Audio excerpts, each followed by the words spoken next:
Maulang umaga po sa ating lahat. So, I pray for everyone's safety, lalo po sa mga lugar po na nabaha. At dahil nga po, walang hinto yung pag-ulan. So, all we have to do is to keep safe and pray. Ayan. So, pag gantong panahon, medyo marami pong nagkakasakit dahil sobrang lamig, ganyan. Noong mga nakaraang araw, mainit, tapos ngayon malamig. Pero praise God pa rin, syempre, in spite of the changing weather conditions, we still need to be grateful kasi hanggat nabubuhay pa tayo, may dapat tayong ipagpasalamat. Meaning, meron pa tayong purpose kung ba't nandito tayo. So, we are here today. Nandito po ako ngayon para po i-share sa inyo yung aking devotion, yung aking Bible reading kanina about Jeremiah chapter 13. Yan. So, quick recap. Itong book of Jeremiah, si Jeremiah isang prophet. So, ang Lord kasi maraming mga prophets po na tinatawag noon para i-declare yung kanyang warning or para bang declaring ng warning at the same time ang kanyang judgment dun sa mga taong pasaway noon, which are mga Israelites sa Judah, ganyan. So ito si Jeremiah, tinawag siya ng Lord para sabihin yung parang pinopronounce ni God yung judgment niya dito sa mga tagad people of Judah, di ba? Before the Babylonian exile. So ito sinabi ng Lord kasi actually Israelites, Judah, pareho lang naman Israel yan tribe yan, di ba?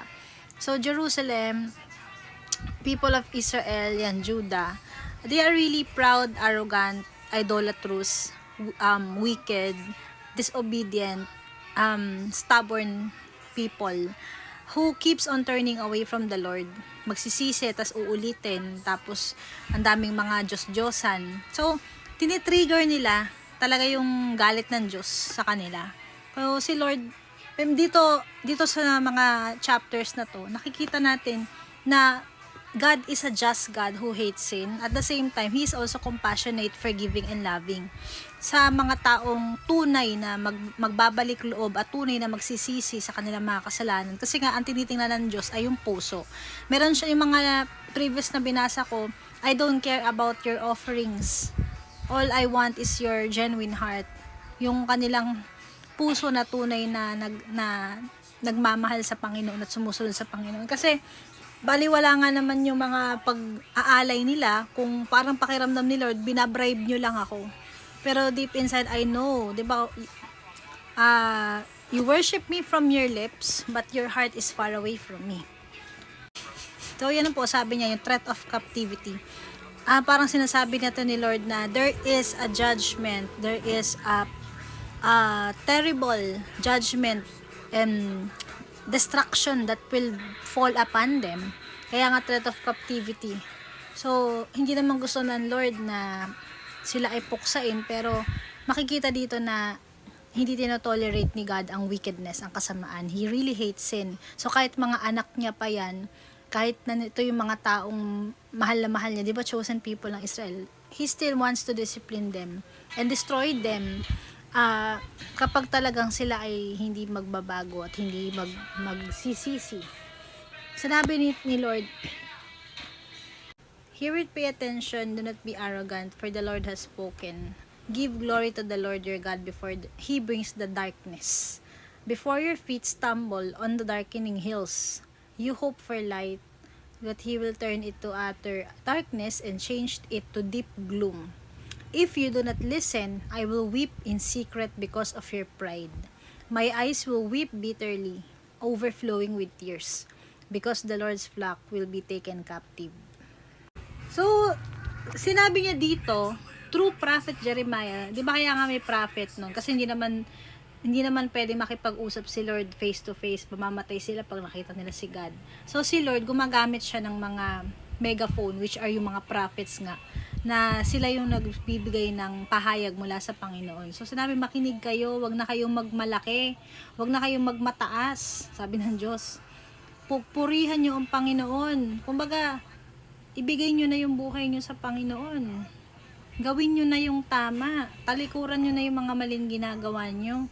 Bago dumating ang kadiliman, which is yung destruction that will befall upon them kapag hindi sila nagsisi.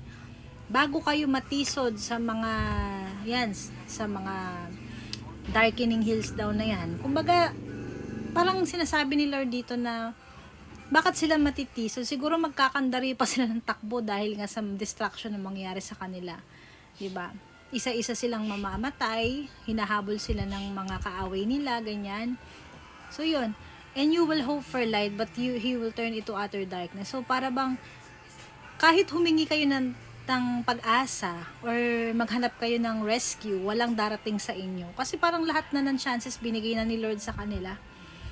Makikita naman dito na si God talagang napakahaba ng pasensya. Kasi kung iaaralin natin yung mga galit si Lord, talagang galit siya. Sinasabi niya, I will destroy you, you are really very hard-headed people, you turn away from me, you offend me by your sins, by your idolatry, ganyan.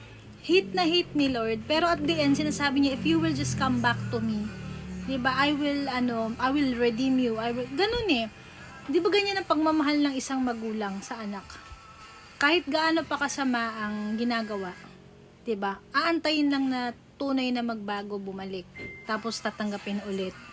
Papatawarin, parang walang nangyari. Ganun si Lord. Pero syempre, kailangan natin ibigay yung karampatang discipline, hindi parusa ha. Discipline that they need for them to learn para sila magbago. Kasi kung hindi natin sila didisiplinahin, mamimihasa. Pero itong mga taong ito, parang sabi ko, grabe rin yung kasamaan nila, no? Parang nakakalungkot in a sense na alam naman nila yung mga ginawa ng Lord sa mga ancestors nila. These Israelite people, they know that ito yung Diyos, the same God that is the same God that reveals Himself to them is the same God na nag-rescue kay Moses at sa mga Israelite, yung mga ancestors nila before, yung mga ginawang miracles ni Lord. Parang ang dali-dali nilang kalimutan, no?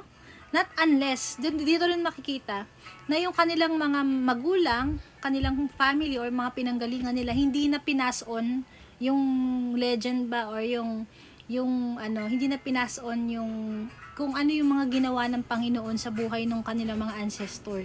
Dito makikita ha, ma-apply ko dito na as parents, we always need to share also our faith, yung ating experience with the Lord sa ating mga anak. Kasi papapass on yan eh. Hindi yung chain ba, yung legacy ng Panginoon, kung paano siya kumilos sa buhay natin, paano siya naging faithful. Kailangan yun eh.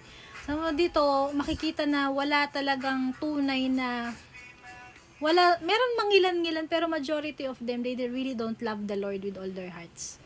Kasi talagang napaka intentional nila, napaka-determined nila to do such wicked things.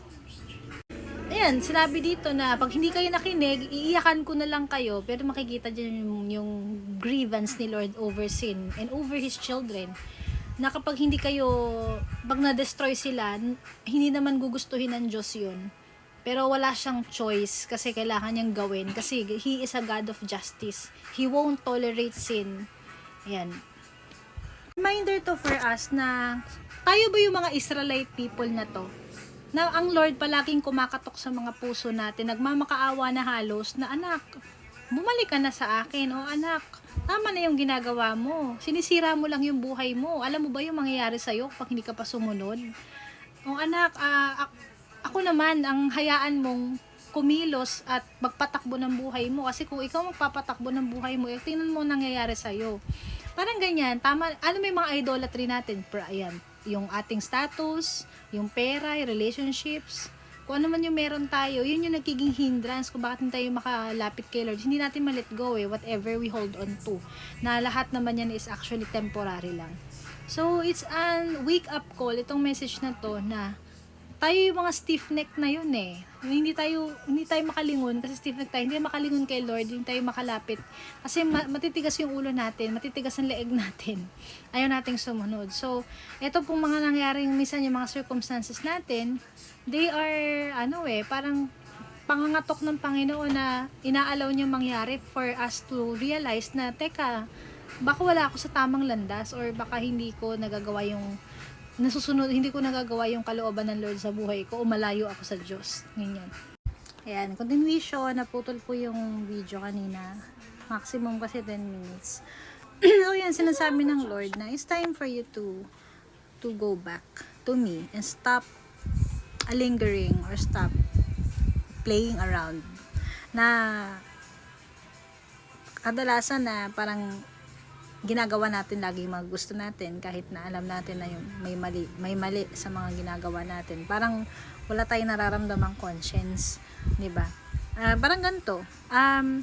Sa ngayon, you will just enjoy doing what you want even though it's wrong in the eyes of God, but in the future, meron niyang consequences. Hindi palalampasin ni Lord 'yan. Kaya ngayon pa lang, we should be wise sa lahat po ng ating mga desisyon sa buhay, sa lahat ng ating gagawin, lalo na kung paano tayo makitungo sa kapwa natin, kasi lahat po yan, totoo yun. There are good and bad consequences. So, wag naman sana mangyari sa atin gaya itong mga nangyari sa Israelite na to. Actually, ang dami po nilang na-destroy.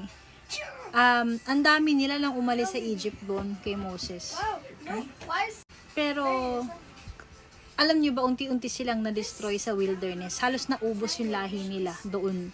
And yung 40 days na travel time na yung sinabi ni Lord na yung kanilang yung allotted na time that they will travel from the Egypt to the promised land, which is yung Canaan, inabot ng 40 years dahil sa katigasan ng ulo nila. So yan, tapos nag-transcend na generations to generations, yung mga hari, yung mga kings na namuno before, lahat yun halos karamihan masasama, pero meron namang ilan-ilan na naging devoted kay Lord at sumunod sa Panginoon. Pero yung kanilang mga anak, yung kanilang mga descendants ba, anak-anakan, apo, sabihin talagang it runs in the blood talaga, nature talaga ng tao yung maging makasalanan. And syempre, especially sa upbringing ng isang parent, kung ang isang magulang ay walang relationship kay God, yun ang mangyayari. Pero yung iba sa kanila na pinamuhay talaga yung relasyon pinamuhay nila yung pagkakaroon nila ng relationship kay God, na-pass on nila yon. Kaya nga meron dun mga passage na like his father David, like his father Solomon, kunyari si King Josiah did what was right in the eyes of the Lord, ganyan. Pero yung iba, like his father Ahab, ganyan, he also did what was evil in the Lord's sight. So, importante talaga yung yung paano natin nasa magulang, kung paano mo kung ang nasa sayo, kung yung anak mo lalaki na may takot sa Diyos at takot at pumamahal sa Diyos, ikaw magtuturo sa kanya ng spirituality, diba? Tayo ang magmo-mold sa kanila din. Aside, kapartner tayo ni Lord sa pagpapalaki. So, yun, napaka-importante yung upbringing talaga. So, yun nga po, ang message dito is, huwag na nating talikuran si Lord. Na tayo sa Kanya. Lalo na yung mga nangyari ngayon sa panahon natin, actually, these are all, parang pansin nyo, pahirap na pahirap yung buhay sa mundo. Kaliwat kanan yung mga nababalitaan kong crime, lalo na sa mga kabataan, nakakalungkot po. Kaya nga nag-i-invite ako ng sino po yung mga teachers dyan, nakakilala ko, na meron pong seminar sa Call to Lead na para po mabigyan kayo ng training, paano kayo magtuturo na at the same time, yung mga estudyante is napapalapit kay God. Paano sila ma-share, diba, na makakilala kay Lord. Kasi pinaka-importante, more than education, is yung faith, spirituality. Yun ang pinaka-importante, yung relationship natin kay God, more than anything else. Ayan, kasi makikita natin, morally, nagde-decline na po ngayon Ang daming like ng mga nakaraan, yung mga sinasaksak na rider, diba, nag-stress sa mga estudyante, hindi nagtatapos-tapos yung mga naririnig kong balita about sa mga estudyante na nagpapatayan.